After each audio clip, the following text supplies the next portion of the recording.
মানে ভাই আমি তুই মানে কি আর রে অকার মাটা যা এন যা কাম নাই কাজ নাই এনে খারা রইছে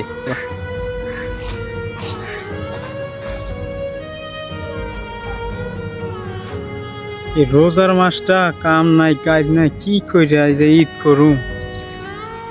বউ পোলানের জামা কাপড় সোনু পাউডার রেডি কিনা লাগবো।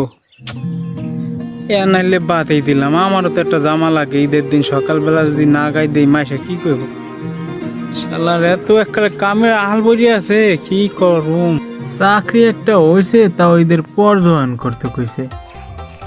ভাই আমি যদি কাম করতেছেন আমার একটু কাম হলো না। আমি অনেক অনেকদিন ধরা ঘুরতেছি মানুষের দ্বারা গেলে মানুষের যা আমি বেকার ভাই, আমার একটু কাম হলো না। বেটা আমি তো আর একবার খেতে কাম করতে আছি। তুই একটা কাম কর, তুই এখান দিয়ে আমি তোর আমার তুমি কিছু দিব।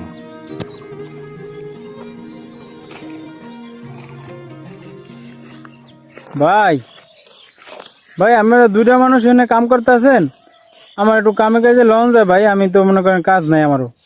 বেটা আমি একজনের কামের মধ্যে কয়জন আনতাম, ওরে তো ঢুকাইছি প্রথমে আইসে, ওরে কাম নাই দেখে ওরে দিছি। এখন তোমারও যদি দেই তাই আমি আমার নিজে চলবো কামনে।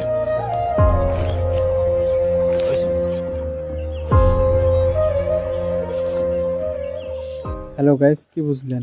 বলছিলাম কি বেকারের সংখ্যাটা এই মুহূর্তে অনেক বেশি।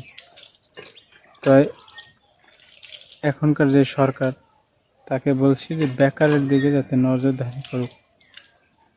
আস্তে আস্তে বেকারের সংখ্যাটা বেড়ে যাইতেছে। বেকারের চাকরি হোক এবং ব্যবসা বাণিজ্য যা কিছুই হোক, ছোটোখাটো টুকটাক একটা ব্যবসা, বেকারের দিকে একটু নজর রাখা হোক। এ পর্যন্ত সবাই ভালো থাকবেন, সুস্থ থাকবেন, আল্লাহ হাফেজ। ভিডিওটা একটু শেয়ার করে দেবেন।